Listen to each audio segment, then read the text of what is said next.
နေဦးမင်းကလေးကပေါင်မုတ်ကိုယူလိုက်တော့သူကလှည့်ပြီးထွက်ပြေးသွားတယ်အန်တီ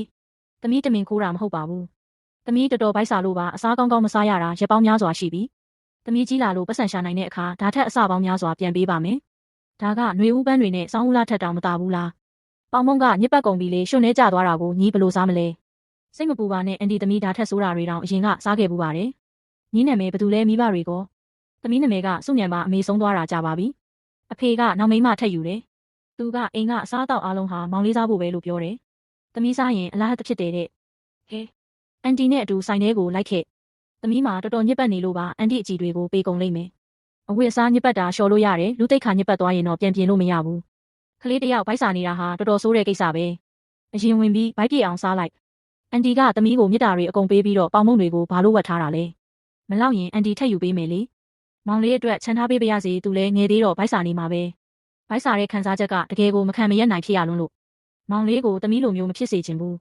တေနာမလေးနှင်းကိုမတွေ့ရတာကြပြီးဘယ်နေရာမှလည်းပေါ်မလာဘူးအိမ်လုံးတစ်ခုမှမလုပ်ပဲအပြင်ထွက်ပြီးအစားအသောက်ခိုးနေတာကိုအစားအသောက်တောင်းစားဖို့ကြမျက်နှာပြောင်တိုက်ရဲတယ်အိမ်ကခွေးတောင်နင်းထက်အတိတရားရှိအောင်မယ်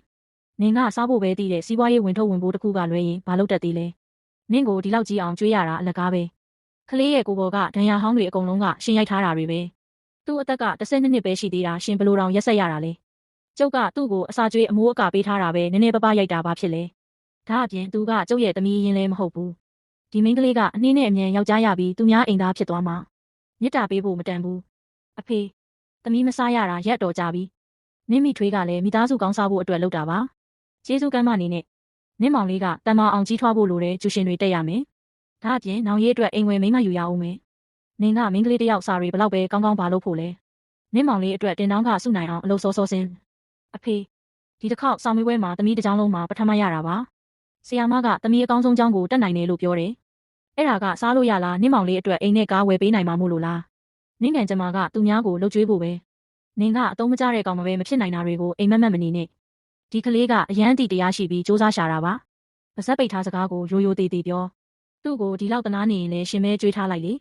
ပေါင်းမုံပေါင်းရောင်းတဲ့မူဆိုးမကများသူတော်စင်လှုပ်ချင်နေသေးတယ်တတိထားဦးကျေးဇူးကမ်းမဲ့ကောင်ကိုမွေးမိပြီးနောက်ဆုံးမိမိကိုယ်ကိုပဲဖျက်ဆီးမိလိမ့်မယ်ကောင်းပြီရှင်ကအယူလှုပ်ချင်နေဆိုရင်လည်းကြွေးထားလိုက်ပေါ့ရှင်ဘလောက်အထိတောင်းခံနိုင်မလဲဆိုတာကြုံဆောင်ကြည့်မယ်ဒီကလေးကိုကျမတာဝန်ယူပါမယ်သူစာတင်ခြင်းတည်းကျမအဆုံးထိထောက်ပံ့ပေးမယ်သူကကျမကိုကျေးဇူးဆက်ဖို့အတွက်ကဲတင်တာမဟုတ်ဘူးကလေးကောင်းတယောက်ရွှွန့်ထဲမှာပုတ်ပွားသွားမှာကိုမလိုလားယုံတက်ပါပကံဆေးဖို့နင့်ကိုဘသူခိုင်းလဲဒီလက်တွေကကလောင်တန်ကိုကင်ပြီးစာဖတ်ပြီးအနာဂတ်ကိုတိဆောက်ဖို့အတွက်ပဲအစီပြန်တဲ့ပကံတွေဆေးဖို့အိမ်လုပ်တွေလုပ်ဖို့မဟုတ်ဘူးအန်တီသမီးအန်တီအိမ်မှာအလကားမနေခြင်းမစားခြင်းပါဘူးအန်တီရဲ့ဝင်ထုတ်ဝင်ဖို့ကိုကုညီမျှဝေပေးခြင်းလို့ပါ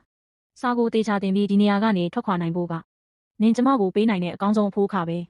စာကိုတေချာတင်ပြီးတနေ့ကျရင်မိမိကိုယ်ပိုင်ဘဝနဲ့နေထိုင်ပါအန်တီသမီးရဲ့ကြံရှိတဲ့ဘဝတက်တန်းပတ်လုံးအန်တီရဲ့ကျေးဇူးကိုဆက်ပါမယ်နင့်ကိုတကယ်ချစ်တဲ့သူတွေကကျေးဇူးဆက်ဖို့အတွက်ဘယ်တော့မှဒူးထောက်ခိုင်းမှာမဟုတ်ဘူးကျမလိုချင်တာကနေမမက်ရက်တီပြီးရိုးသားဖြောင့်မတ်တဲ့လူတစ်ယောက်ဖြစ်လာဖို့ပဲနင်ကဘယ်သူမှမလိုချင်တဲ့အနှောက်အယှက်ပဲငါအမေကပြောတယ်နင်စာတင်လဲဘာမှအသုံးမကျဘူးတဲ့နင်ဘလောက်ပဲစူးစမ်းငါကိုဘယ်တော့မှမိမှာမဟုတ်ဘူးနင်ကတက္ကသိုလ်တက်မလို့လားနင်ကလည်းတက္ကသိုလ်တက်ဖို့တန်လို့လားဟာ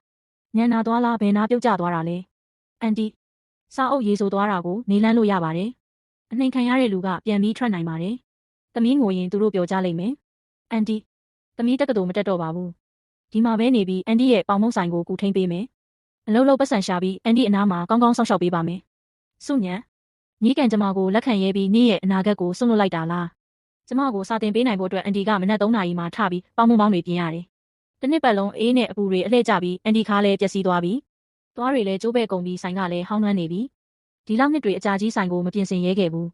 မိမိကိုယ်အတွက်အဝတ်အစားအသစ်တွေမဝယ်ရဲခဲ့ဘူးသမီးအန်တီအတွက်ဝင်ထုတ်ဝင်ပိုးဆက်မဖြစ်ချင်တော့ဘူး